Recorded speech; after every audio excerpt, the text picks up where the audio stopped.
Hello students, तो आज हम करेंगे कोहलाश लॉ की न्यूमेरिकल एंड इट्स एप्लीकेशन। तो स्टार्ट करते हैं। हमारे पास क्वेश्चन है, हमारे पास क्या जो है लिमिटिंग मोलर कंडक्टिविटी दी हुई है NaCl के लिए, HCl के लिए एंड इसे हम क्या बोलते हैं सोडियम एसीटेट, सोडियम एसीटेट। और इसको हम किस तरीके से भी लिख सकते हैं NaAC।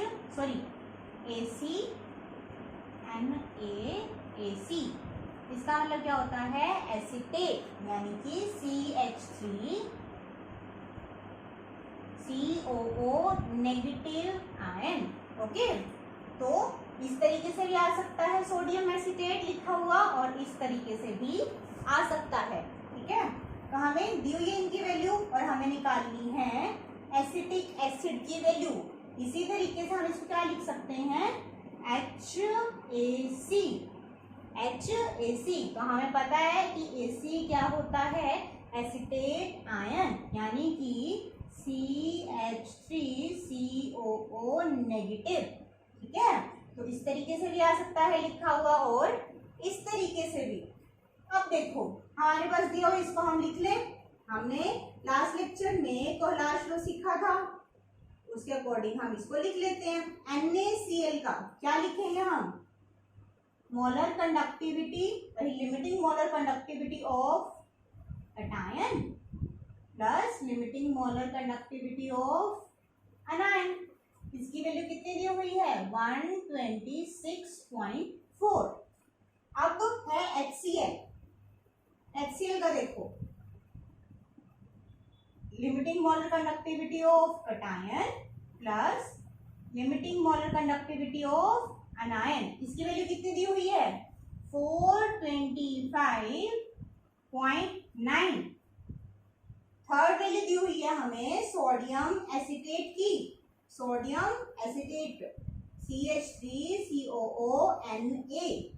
यहाँ पर कैटायन कौन होगा Na पॉजिटिव प्लस अनायन कौन है CH3COO नेगेटिव। कितनी वैल्यू दी हुई है 91। ठीक है, अब हमें निकालनी है एसिटिक एसिड की CH3COOH।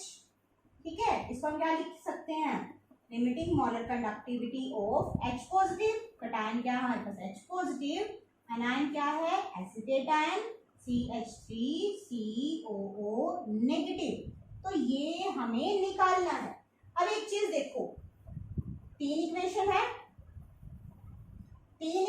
है, इनकी हेल्प से हमें निकालना है एसिटिक एसिड की लिमिटिंग मोलर कंडक्टिविटी। देखो हम कैसे निकालेंगे, इनमें क्या होता है हम प्लस माइनस मल्टीप्लाई डिवीजन कुछ भी अप्लाई कर सकते हैं। ठीक है, तो एक चीज देखो CH3 हमें क्या चाहिए H पॉजिटिव आयन चाहिए एंड CH3COO नेगेटिव आयन चाहिए। वो कहाँ है, वो हमारे पास है इस इक्वेशन में। H पॉजिटिव है यहाँ, CH3COO नेगेटिव है यहाँ। तो अगर हम इन दोनों को प्लस कर दें, अगर हम इक्वेशन सेकंड और थर्ड को प्लस कर दें तो देखो क्या आएगा। सेकंड और थर्ड को जब हम प्लस कर दें तो क्या आ जाएगा limiting molar conductivity of H positive plus limiting molar conductivity of CH3COO negative plus ये दोनों भी तो आएंगे ना प्लस करने पे, लिख दें इनको भी, plus limiting molar conductivity of Na positive plus limiting molar conductivity of Cl negative. ठीक है, तो यानी कि हमने क्या किया सेकेंड एंड थर्ड इक्वेशन को प्लस किया, तो ये भी प्लस होंगे। ठीक है, ये हम देख लेंगे।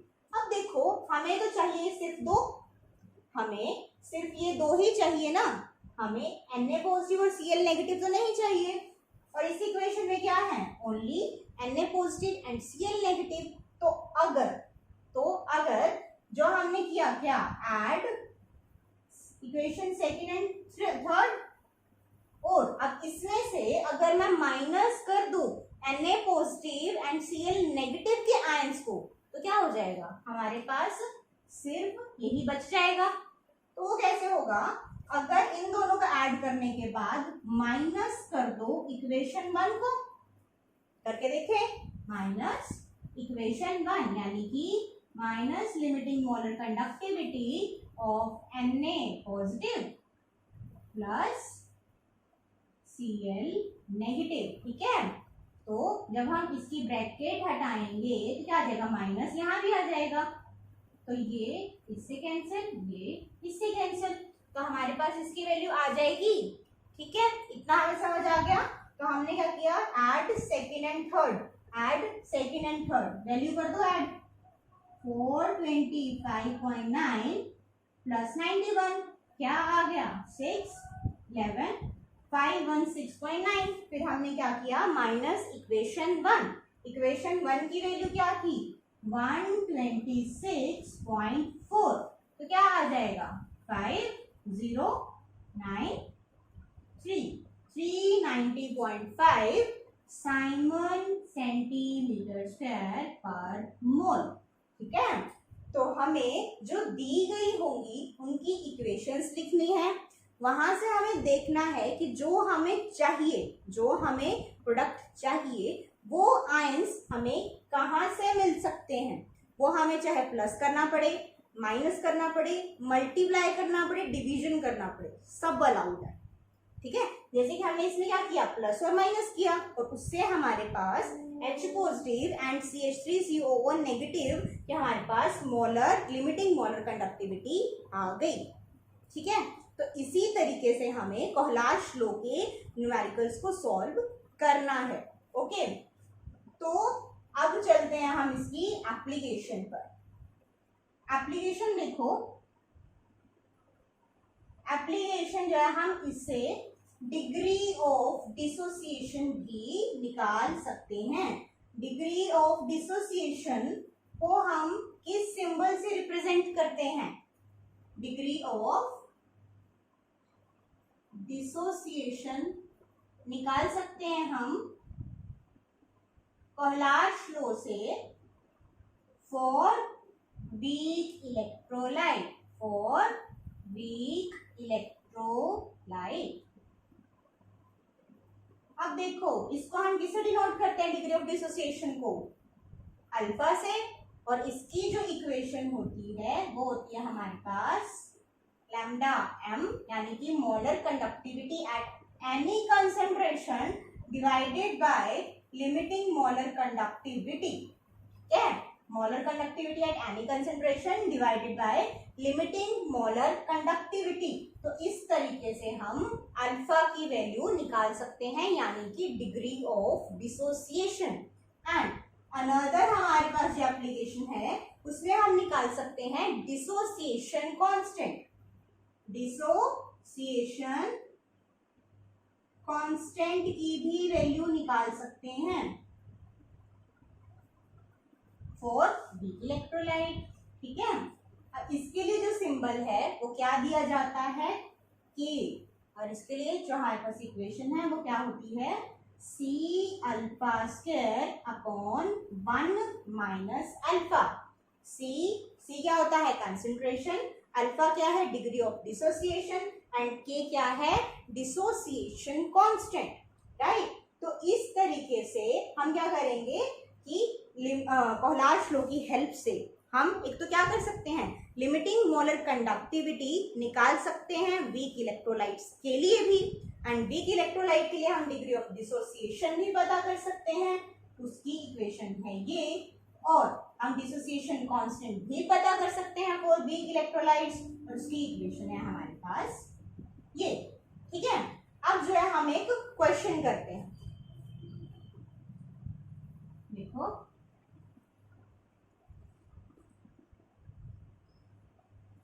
इसके जो हम फॉर्मूला है वो एक साइड लिख लें, क्या है, alpha is equal to lambda m at any concentration, lambda m infinity और लैम्डा m नॉट, और k की वैल्यू क्या है, C alpha square upon 1 minus alpha.